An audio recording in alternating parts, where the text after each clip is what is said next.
أشهد أن لا إله إلا الله. السلام عليكم ورحمة الله وبركاته. الحمد لله رب العالمين، والصلاة والسلام على سيد الأنبياء والمرسلين وعلى آله وصحبه ومن استنى بسنته إلى يوم الدين. اللهم اجعلنا منهم ومن الذين آمنوا وعملوا الصالحات وتواصوا بالحق وتواصوا بالصبر، آمين يا رب العالمين. أما بعد، فأعوذ بالله من الشيطان الرجيم. ليوفيهم أجورهم ويزيدهم من فضله إنه غفور شكور. رب اشرح لي صدري ويسر لي أمري واحلل عقدة من لساني يفقهوا قولي. اللهم ثبتنا عند الموت بلا إله إلا الله، واللهم اجعلنا من الذين آمنوا وعملوا الصالحات وتواصوا بالحق وتواصوا بالصبر، آمين يا رب العالمين. আজকে ইনশাআল্লাহ আমি আপনাদের সাথে আল কুরআনে বর্ণিত আল্লাহর একটি অনন্য এবং অসাধারণ নাম সম্পর্কে আলোচনা করব। এই নামটি অনন্য কারণ আল্লাহ এই একই নাম তার নিজের জন্য ব্যবহার করেছেন, আবার বিশ্বাসীদেরকেও এমন হতে বলেছেন। আল্লাহ আমাদের সম্পর্কে বলেছেন, ওয়াকালিলুম মিন ইবাদিয়াশ শাকুর, এবং আমার বান্দাদের মধ্যে খুবই অল্পই শাকুর। শাকুর অর্থ চরম কৃতজ্ঞ, আর কৃতজ্ঞ হওয়া এবং গুণগ্রাহী হওয়া দুইটা ভিন্ন ভিন্ন জিনিস। কৃতজ্ঞ মানে কেউ যদি আপনার কোনো উপকার করে তাহলে আপনি তাকে থ্যাংক ইউ বা ধন্যবাদ বলেন এবং মনে মনে তার প্রতি কৃতজ্ঞতা অনুভব করেন। গুণগ্রাহী মানে আপনি সব কিছুতে ইতিবাচক দেখেন, সব পরিস্থিতিতেই আপনি ভালো কিছুর সন্ধান পেয়ে থাকেন। আমাদের রাসূলুল্লাহ সাল্লাল্লাহু আলাইহি সাল্লামের জীবনে অন্যতম দুর্বিষহ একটা ঘটনা ছিল ইফকের ঘটনা, যখন মদিনাতে তার পরিবারের বিরুদ্ধে অপমানজনক অপবাদ রটনা করা হয়। আর এই মিথ্যা অপবাদ রটনার কাজ ৩০ দিন পর্যন্ত চলতে থাকে। ৩০ দিন পর আল্লাহ নাজিল করেন, লা তাহসাবুহু শাররাল লাকুম বাল হুয়া খায়রুল লাকুম, এটাকে তোমাদের জন্য ক্ষতিকর মনে করো না, বরং তা তোমাদের জন্য কল্যাণকর।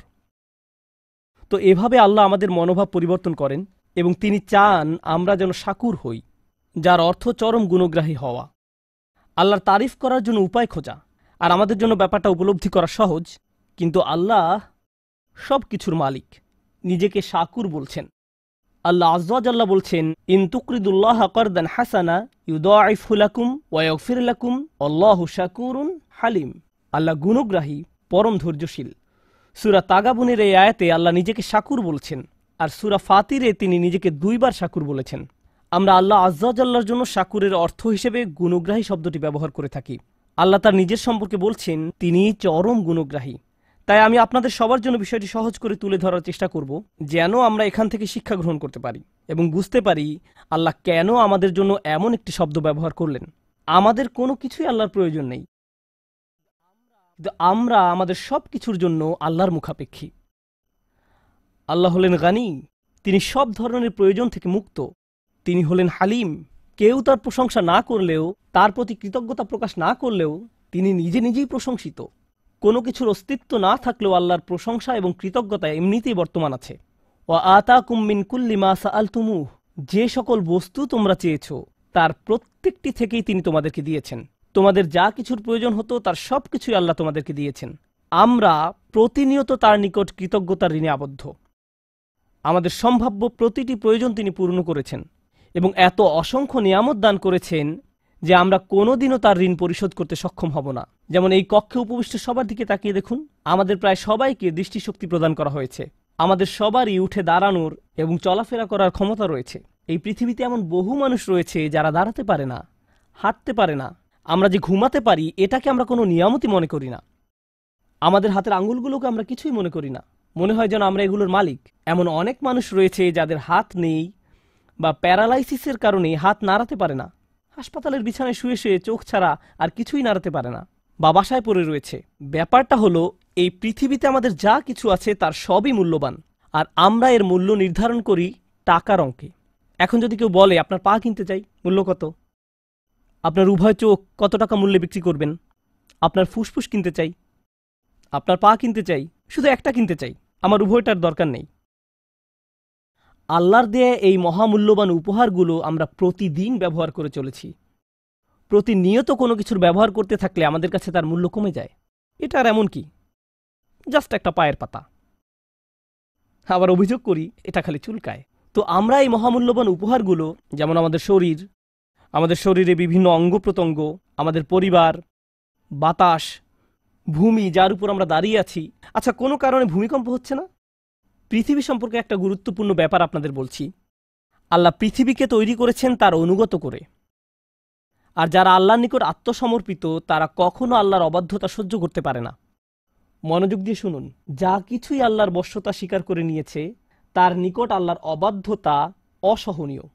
আর পৃথিবীর উপর বিচরণকারী মানব সম্প্রদায় আল্লাহর অবাধ্যতা করে যাচ্ছে প্রতিনিয়ত। আর যখন তারা আল্লাহর অবাধ্যতায় লিপ্ত হয় তখন পৃথিবী তাদেরকে চূর্ণ বিচূর্ণ করে দিতে চায়। পৃথিবী ওইসব মানুষদের ধ্বংস করতে চায় যারা আল্লাহর অবাধ্যতায় লিপ্ত। আল্লাহ বর্ণনা করেন, প্রতিবার যখন কেউ বলে আল্লাহ সন্তান গ্রহণ করেছেন, তাকাদুস সামাওয়াতু ইয়াতাফাত্তারনা মিনহু ওয়া তানশাক্কুল আরদ, এতে 7 আসমান ফেটে পড়ার উপক্রম হয় যখন কেউ বলে আল্লাহ সন্তান গ্রহণ করেছেন। তারা এমন জঘন্য কথা সহ্য করতে পারে না। এমনকি পৃথিবীও খণ্ড বিখণ্ড হয়ে যাওয়ার উপক্রম হয় যখন কেউ এমন পাপপূর্ণ কথা উচ্চারণ করে। আর এই জমিন মানব জাতির অসংখ্য পাপ সহ্য করে যাচ্ছে প্রতিদিন। সবকিছু চূর্ণ বিচূর্ণ করে দেওয়ার জন্য এটি আল্লাহর কাছে অনুমতি ভিক্ষা করতে থাকে, আর আল্লাহ একে থামিয়ে রাখেন। পরিশেষে কিয়ামতের দিন আল্লাহ পৃথিবীকে অনুমতি প্রদান করবেন, আদেশ নয়, পৃথিবীকে অনুমতি প্রদান করবেন। বিআন্না রব্বাকা আওহা লাহা, আল্লাহ একে অনুমতি দিবেন যেন এতদিন যাবৎ সে তার ভেতরে যত যাতনা বহন করে চলেছিল তা উগরে ফেলতে পারে। এত সব পাপ নিয়ে আমরা যখন পৃথিবীর উপর দিয়ে চলতে থাকি, এটি যে কম্পন সৃষ্টি করে আমাদেরকে ধ্বংস করে না তার জন্য আমরা কতটুকু কৃতজ্ঞ। আমাদের প্রতি আল্লাহ নিয়ামত গুণে শেষ করা যাবে না। আল্লাহ আমাদের যে অসংখ্য অগণিত উপহার দান করেছেন তা আমাদের ক্ষুদ্র মস্তিষ্কের ধারণা ক্ষমতার বাহিরে। এই জন্য পৃথিবীর সবচেয়ে কৃতজ্ঞ মানুষের কথা মনে করুন। এক্ষেত্রে আমার মনে পড়ে ইব্রাহিম আলাইসাল্লামের কথা। ইব্রাহিম আলাইসাল্লামের গোটা জিন্দিগি ছিল আল্লাহর প্রতি কৃতজ্ঞতার জিন্দিগি। জানেন আল্লাহ কিভাবে তার সমগ্র জীবনকে বর্ণনা করেছেন? তিনি বলেন, শাকির আল্লি আনউমিহি, তিনি শুধু অল্প কিছু অনুগ্রহের জন্য আল্লাহর কৃতজ্ঞতা দেখাতে পেরেছিলেন। আনউম ব্যবহার করা হয় অল্প কিছু অনুগ্রহের জন্য, আর নিয়াম শব্দটি ব্যবহার করা হয় অনেক বেশি নিয়ামতের জন্য। অর্থাৎ আল্লাহর অসাধারণ বান্দা ইব্রাহিম আলাইসাল্লামের মতো ব্যক্তিও যদি তার সমগ্র জীবন আল্লাহর প্রতি কৃতজ্ঞতা প্রকাশে ব্যয় করেন, তিনি শুধু সামান্য কয়টি নিয়ামতের শুকরিয়া আদায় করতে পারবেন আল্লাহ তাঁকে যত কিছু দিয়েছেন তার তুলনায়। এরপর তিনি বলেন, ওয়া ইন তাউদ্দু নি'মাতাল্লাহি লা তুহসুহা, যদি তোমরা আল্লাহর শুধু একটি অনুগ্রহ পুরোপুরি উপলব্ধির চেষ্টা করো, তোমরা সম্পূর্ণরূপে এটি গণনা করতে সমর্থ হবে না। আল্লাহর সকল অনুগ্রহ নয়, শুধু একটি নি'মাতাল্লাহ লা তুহসুহা, উদাহরণস্বরূপ চিন্তা করার সামর্থ্য, শুধু একটি অনুগ্রহ। আল্লাহর এই একটি অনুগ্রহ প্রতিদিন প্রতি মিনিটে কতভাবে আমার উপকার করে, আমি আল্লাহর শুধু একটি অনুগ্রহের উপকার গণনা করে শেষ করতে পারবো না। কিভাবে আমি আমার প্রতি তার প্রদত্ত সকল অনুগ্রহের শুকরিয়া আদায় করব? আমাদের প্রতি আল্লাহর জহেরা বা প্রকাশ্য অনুগ্রহ যেমন আছে, তেমনি আছে বাতিনাহ বা গোপন অনুগ্রহ। তিনি বলেন, ওয়াসবাগা আলাইকুম নি'মাহু যাহিরাতাও ওয়া বাতিনা, এবং তোমাদের প্রতি প্রকাশ্য ও অপ্রকাশ্য নিয়ামতসমূহ পরিপূর্ণ করে দিয়েছেন। কতজন মানুষ উপলব্ধি করে যখন তারা রাস্তায় গাড়ি নিয়ে বের হয়, ইউরসিলা আলাইকুম হাফাজা, তখন আল্লাহ গাড়ির সামনে এবং পেছনে প্রতিরক্ষক ফেরেশতা পাঠিয়ে এর নিরাপত্তার ব্যবস্থা করেন যেন আপনি নিরাপদে বাসায় পৌঁছতে পারেন।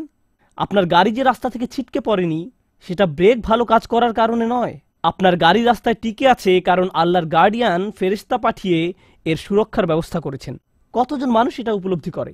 তাই আমাদের প্রতি আল্লাহর অনুগ্রহ এত অসংখ্য অগণিত পরিমাণ যে আমরা যদি প্রতি নিঃশ্বাসে শুকরিয়া আদায় করি তবু সামান্য কিছু নিয়ামতের জন্য কৃতজ্ঞতা আদায় করতেও সমর্থ হব না। এজন্যই আল্লাহ মানবজাতি সম্পর্কে বলেছেন, মা কাদারুল্লাহ হাক্কা কদরিহি, তারা আল্লাহকে যথাযথ মর্যাদা দিতে পারেনি। তারা পারেনি। যেভাবে আল্লাহর গুণ গাওয়া উচিত ছিল মানুষ সেভাবে তার গুণগান করতে পারেনি। এটা এক ব্যাপার। এখন এখানে একটু থেমে চলুন, মানবজাতি সম্পর্কে একটু কথা বলি। যখন আপনার ছোট ভাইকে সাহায্য করার জন্য প্রাণপণ চেষ্টা করেন, সে একদিন ফোন করে বলল, ভাই আমার একটু সাহায্য দরকার, আপনি কি অফিস থেকে একটু আসতে পারবেন? আমি তো একটা মিটিংয়ে আছি, কিন্তু আমার আপনার সাহায্যের খুবই দরকার, এখন কি আসতে পারবেন? তারপর আপনি মিটিং ক্যান্সেল করে ট্রাফিক জ্যাম অতিক্রম করে ছুটে গেলেন এবং তার কাজে তাকে সাহায্য করলেন। আর এটা বড় কোনো ব্যাপার ছিল না, তাই ছোট একটা কাজের জন্য গুরুত্বপূর্ণ মিটিং বাদ দিয়ে আসায় আপনি কিছুটা বিরক্ত। সিরিয়াসলি, তুমি এই সামান্য কাজের জন্য আমাকে এভাবে ডেকেছো? কিন্তু এরকম একবার নয়, সে বারবার আপনার সাহায্যের জন্য আপনাকে আহ্বান করে। এরপর এক সময় আপনি আর তার কোনো ফোন কল রিসিভ করেন না। ও আবার সে ফোন দিয়েছে, তখন টেক্সট মেসেজ পাঠান, আমি এখন ব্যস্ত, কল এলে কেটে দিব না, তাহলে সে বুঝে যাবে। এর চেয়ে বরং রিং হতে থাকুক। মানুষ এভাবে বারবার বারবার সাহায্য চাইলে আমরা বিরক্ত হয়ে পড়ি। তদুপরি উপকার করলেও তাদের মনে থাকে না, তারা এমনকি ধন্যবাদও দেয় না। তাদের কাছে এই উপকারের কোনো মূল্য থাকে না। তারা মুখ ঘুরিয়ে বলে, তুমি আমার জন্য কি করেছো? মানুষ এমনটা করে কিনা? আপনি তাদের জন্য সব করলেও তারা অকৃতজ্ঞের মতো অস্বীকার করে। তুমি আমার জন্য এমন আর কি করেছো? এমন কথা শোনার পর আপনি মনে মনে প্রতিজ্ঞা করেন, আমি জীবনে কোনোদিন আর তোমার কোনো উপকার করব না। তুমি তুমি বলছো আমি কোনোদিন তোমার জন্য কিছু করিনি? তোমার মতো ব্যক্তি এই কথা বলছে। এরপর আপনার তাকে স্মরণ করিয়ে দিতে হয় যে তার জন্য কি কি করেছেন। এতে হয়তো সে বলবে, ও তুমি এখন খোঁটা দিচ্ছ, লোকজনকে দেখাচ্ছ যে তুমি কেমন উপকারী লোক। একজন বিশ্বাসী হিসেবে এমনিতে আমাদের কাউকে উপকারের কথা মনে করিয়ে দেওয়া উচিত নয়। লা তুবতিলু সাদাকাতিকুম বিল মান্নি ওয়াল আযা। তোমরা অনুগ্রহের কথা প্রকাশ করে এবং কষ্ট দিয়ে নিজেদের দান খয়রাতকে বরবাদ করো না। এখন একবার ভেবে দেখুন, আল্লাহ আমাদের জন্য কত কিছু করেন প্রতিদিন, আর আমরা কত অল্প ধন্যবাদ দেই তাকে। আমরা কত সামান্য কৃতজ্ঞতা দেখাই। তারপর আমাদের যখন আবারও কিছু দরকার হয়, প্রয়োজনটা আমরা এমনকি মুখ ফুটে চাইও না। আমার ফুসফুসের প্রতি নিঃশ্বাসে বাতাসের দরকার হয়। এমনকি আমি যখন আল্লাহর অবাধ্যতা করছি তখনও বাতাসের দরকার হয়, ঠিক কিনা? আমি আল্লাহকে ভুলে যাওয়া সত্ত্বেও তিনি আমাকে ভুলে যান না। তিনি আমার প্রয়োজন পূরণ করেন। আমার ফুসফুস তার কাছে চায়, আমার হার্ট আরেকটা পাম্পের জন্য তার কাছে চায়, আমার চোখ আর্দ্র থাকার জন্য তার কাছে চায় যেন সে দেখতে পারে। এমনকি যখন আমি চাওয়ার প্রয়োজন বোধ করি না তখনও তিনি আমাকে দিয়ে যাচ্ছেন। আল্লাহর এত সব অনুগ্রহের শুকরিয়া আদায় করা আমার পক্ষে কখনোই সম্ভব নয়। চলুন এখন আমরা শাকুর নামের অর্থ বোঝার চেষ্টা করি। আল্লাহর প্রতি কৃতজ্ঞতা প্রকাশে আপনি সামান্য যা কিছুই করেন, কারণ আমরা যাই করি না কেন তা সবসময় সামান্যই হবে। আল্লাহ বলছেন তিনি আপনার এই সামান্য চেষ্টাকে দারুণ কদর করেন। ইয়া রব, আপনি আমাদের জন্য সব কিছু করেন। যেমন আপনাদের একটা উদাহরণ দিচ্ছি, আপনার প্রতিটি পয়সা, প্রতিটি র্যান্ড, একজন আমেরিকানের প্রতিটি ডলার, একজন পাকিস্তানের প্রতিটি রুপি, ব্যাংকে আপনার যত টাকা আছে, আপনার পকেটে যত টাকা আছে, ডেবিট কার্ড, ক্রেডিট কার্ড, যাই থাকুক না কেন, এর সব কিছু এসেছে আল্লাহর কাছ থেকে। তিনি আপনাকে প্রতিটি পয়সা দান করেছেন, আর আপনি তার থেকে খুবই সামান্য একটা পার্সেন্টেজ দান করলেন। কেউ আপনার দরজায় এসে করাঘাত করলো, আপনি তাকে সামান্য কিছু দান করলেন, কিন্তু আল্লাহ আপনাকে যা দিয়েছেন তার প্রায় সবটাই এখন আপনার কাছে রয়ে গেছে। আর আল্লাহ ভালো করেই জানেন যে আপনি অধিকাংশই নিজের কাছে রেখে দিয়েছেন। এখন আল্লাহ বলছেন, আমি তোমার এই সামান্য দানের মহা গুণগ্রাহী। সুবহানাল্লাহ, সুবহানাল্লাহ। প্রথমত এই টাকাটা তো আমার ছিল না, এই টাকাটা তো আল্লাহরই, এটা তো আমার ছিল না। আল্লাহ আমাকে দিয়েছেন এত পরিমাণ, আর আমি দান করেছি এতটুকু পরিমাণ। কিন্তু আল্লাহ এই অল্প দানেরও দারুণ কদর করে থাকেন। তিনি আমার এই নগণ্য দানও স্বীকার করেন। আমাদের প্রতি আল্লাহর নাম আশ-শাকুরের অনুগ্রহ এটি, আশ-শাকুর নামের অনুগ্রহ এটি। আর শাকুর নামটি আরো দুইটি নামের সাথে যৌথভাবে এসেছে, গফুরুন শাকুর এবং শাকুরুন হালিম। আমার কাছে এই ব্যাপারটা অসাধারণ চমকপ্রদ লেগেছে। গফুরুন শাকুর মানে আমরা যখন নামাজ পড়ি, আল্লাহ আমাদের নামাজ পড়া পছন্দ করেন। আর আমাদের নামাজে কত শত ভুল থাকে। নামাজে কত মানুষ দুনিয়াবী বিষয় নিয়ে চিন্তা করে, কত মানুষ চিন্তা করে তারাবি কি 14 নাকি 15 রাকাত হলো, কতজন মানুষের রুকু সিজদা নিখুঁত হয় এবং অন্তর আল্লাহর দিকে ঝুঁকে থাকে, কতজন মানুষ এটা অর্জন করতে পারে। এত সব ভুল থাকা সত্ত্বেও আল্লাহ কি করেন? মনে করুন নামাজ যদি একটি বিল্ডিং নির্মাণ করার মতো হয়, আপনি আল্লাহকে দিয়েছেন কয়েকটি ভাঙা ইট মাত্র। আল্লাহ কি করেন? আল্লাহ আপনার এই সামান্য ভাঙা ইটের টুকরাগুলো নিয়ে আপনার জন্য বিশাল এক দালান তৈরি করে দেন। তারপর তিনি কি করেন? গাফুর নামের দয়ায় এটাকে পূর্ণ এক দালানে পরিণত করার পর তিনি কি করেন? তিনি আপনার এই নামাজ পড়াকে সমাদর করেন, এই সুন্দর বিল্ডিংয়ের সমাদর করেন যেটা আপনি নির্মাণ করেননি। এভাবেই আল্লাহ আমাদের জন্য গাফুরুন শাকুর, অর্থাৎ এমনকি আমাদের সওয়াবের কাজেও ত্রুটি রয়েছে, খুঁত রয়েছে। প্রথমে আল্লাহ স্বয়ং ওই ত্রুটি বিচ্যুতিগুলো দূর করে দিবেন, তারপর আমাদের এই ত্রুটিপূর্ণ ভঙ্গুর প্রচেষ্টাগুলোর জন্য আমাদের প্রশংসা করেন। ইবাদত সঠিকভাবে পালন করতে ব্যর্থ হওয়ায় আমি যে দুঃখজনক অজুহাতগুলো দেখাই তা তিনি ঢেকে দেন। তারপর তিনি আমার এই প্রচেষ্টাকে অ্যাপ্রিসিয়েট করেন। ইনি আল্লাহু গফুরুন শাকুর। এটা আল্লাহ ছাড়া আর কেউ করতে পারে না। যদি আপনার বসের কোনো কাজ কোনো রকমে করে দেন, মামুলিভাবে করে দেন, তিনি আপনাকে অমুক একটা প্রজেক্ট করতে দিয়েছেন, 30 পৃষ্ঠার রিপোর্ট তৈরি করতে বলেছিলেন, আপনি মাত্র 2 পৃষ্ঠা লিখে বসের হাতে তুলে দিলেন, তারপর বললেন আপনার খুশি হওয়া উচিত, আমি তো 2 পৃষ্ঠা লিখেছি। কি হবে ভাবতে পারছেন? মানুষের পক্ষে কোনোদিন আল্লাহর মতো গাফুরুন শাকুর হওয়া সম্ভব নয়। যদি প্রত্যাশার চেয়ে কম করেন, তাহলে যার জন্য কাজটি করেছেন তিনি আপনার প্রতি ক্রোধান্বিত হয়ে পড়বেন। কিন্তু আল্লাহ বলছেন তুমি তো অন্তত চেষ্টা করেছো, আমি তোমার ত্রুটিগুলো ঢেকে দিচ্ছি। আন ইয়াজিদাহুম মিন ফাদলিহ, তিনি যে শুধু আপনার ত্রুটিগুলো ঢেকে দেন তাই নয়, তিনি ভালো কাজের এত সমাদর করেন যে তদুপরি তিনি আপনাকে পুরস্কৃত করেন। ইয়াজিদাহুম মিন ফাদলিহ। সবশেষে মানুষ যখন জান্নাতে গিয়ে উপনীত হবে তারা আল্লাহকে স্মরণ করবে। কিন্তু কিভাবে তারা আল্লাহকে স্মরণ করবে? মনোযোগ দিয়ে শুনুন। তারা আল্লাহর প্রতি কৃতজ্ঞতা প্রকাশ করবে তাদের দুঃখগুলো দূর করে দেওয়ার জন্য। তারা বলবে আল্লাহ তার নাম পূর্ণ করেছেন। কোন নাম? আল্লাহ আমাদের সবগুলো ত্রুটি ঢেকে দিয়েছেন আর তিনি আমাদের প্রচেষ্টাগুলো সমাদর করেছেন এবং আমরা যা করেছি তার চেয়েও অনেক বেশি দিয়েছেন। তিনি বলেছিলেন এমনটি তিনি করবেন। আর শুধু এ কারণেই আজকে আমরা জান্নাতে, কারণ আমাদের কাজগুলো যথেষ্ট নয়, আমাদের প্রচেষ্টাগুলো যথেষ্ট নয়। তো মানুষ জান্নাতে প্রবেশ করার পর ব্যাপারটা আরো ভালোভাবে বুঝতে পারবে। শাকুরের সাথে সম্বন্ধযুক্ত আল্লাহর আরেকটি নাম হলো হালিম। এটাও আল্লাহর খুবই শক্তিশালী একটি নাম। হালিম এর অনেকগুলো অর্থ রয়েছে, একটি অর্থ তুলে ধরব। হালিম বলতে বোঝায় এমন কাউকে, আপনি যখন ভুল করেন, কয়েক মিনিট আগে আমি বলেছিলাম আমাদের ভালো কাজ জান্নাতে যাওয়ার জন্য যথেষ্ট নয়, আমরা এখন সেটা সম্পর্কে কথা বলছি না। আমরা এখন কথা বলছি আমার আর আপনার ভুল কিছু করা সম্পর্কে, কোনো পাপ করা সম্পর্কে, খারাপ কিছু করা সম্পর্কে।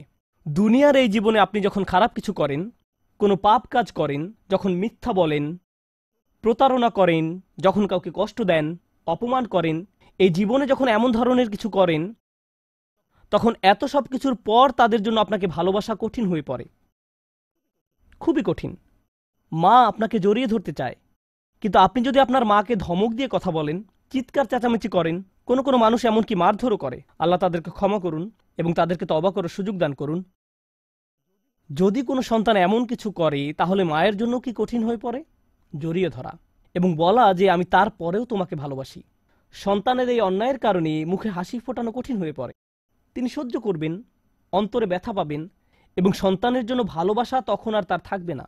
হিলম শব্দের অর্থ হলো সেই ব্যক্তির জন্য আপনার ভালোবাসা এবং যত্ন আছে যে আপনার প্রতি অন্যায় আচরণ করেছে, তারপরেও আপনার হিলম রয়েছে, তারপরেও আপনার ভালোবাসা রয়েছে, যত্ন রয়েছে।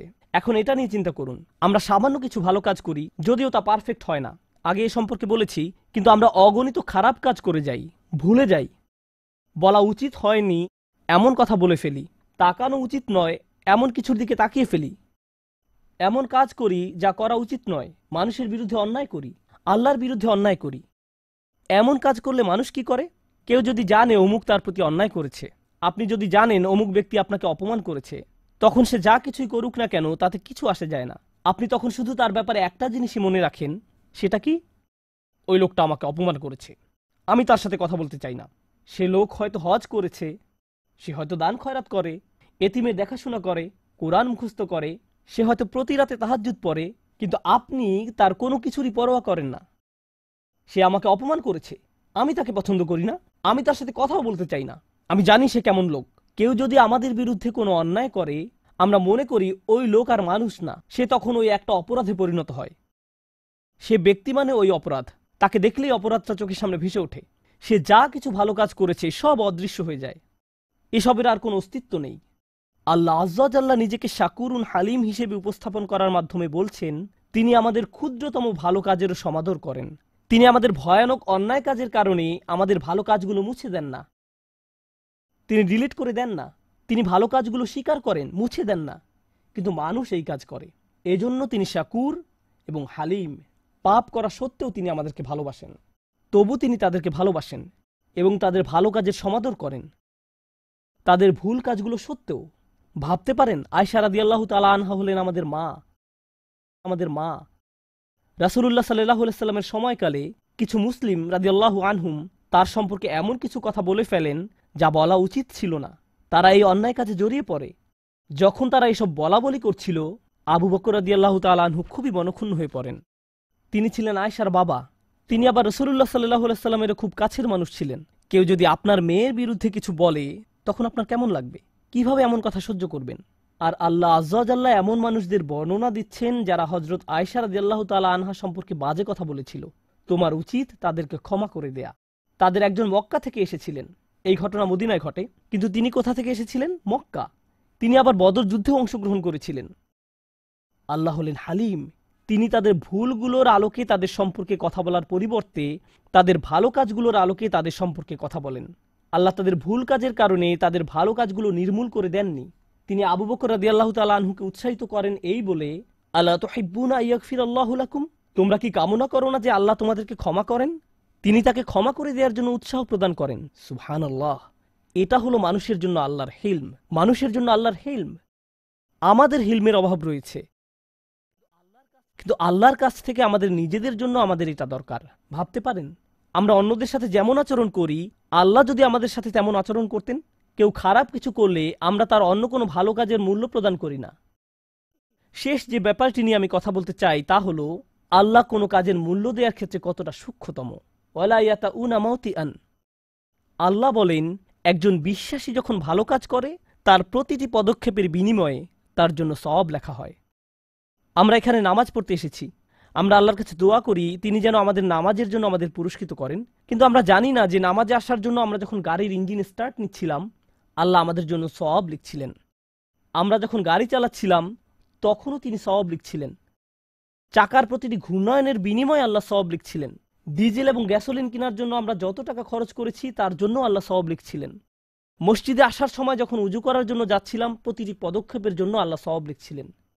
কিয়ামতের দিন মানুষ শুধু মন্দ কাজ দেখে তাজ্জব হবে না, মানুষ অবাক হয়ে যাবে, ইয়া আল্লাহ, এই সামান্য ভালো কাজটাও আপনি আমার জন্য লিপিবদ্ধ করেছেন। এই হলেন আল্লাহ শাকুরুন হালিম। আল্লাহ আমাকে আপনাকে কি কি দেওয়ার জন্য প্রস্তুত আছেন। সুবহানাল্লাহ। শুধু এই ভাবনাই আমাদের অবাক করে দেয়। আল্লাহ আজ্জা ওয়া জাল্লা আমাদেরকে তার প্রতি কৃতজ্ঞ করে তুলুন, যেন আমরা তার প্রতি শুকরিয়া আদায় করতে পারি। আল্লাহ আমাদের কাছে সামান্য যা কিছু চেয়েছেন তা যেন দিতে পারি। তিনি আমাদের কাছ থেকে বেশি কিছু চান না, তিনি আমাদের নিকটে বেশি আশা করেন না। আমরা সামান্য একটুও যদি তাকে প্রদান করি, আল্লাহ তা বহুগুণে বহুগুণে বহুগুণে বৃদ্ধি করে দেন। দোয়া করি আল্লাহ যেন আমাদের সকল ভালো কাজের সওয়াব বহুগুণে বৃদ্ধি করে দেন এবং তার অনুগ্রহে আমাদেরকে তার জান্নাতে প্রবেশ করতে দেন। বারাকাল্লাহু লিয়া ওয়া লাকুম। আসসালামু আলাইকুম ওয়া রাহমাতুল্লাহি ওয়া বারাকাতুহু। أشهد أن لا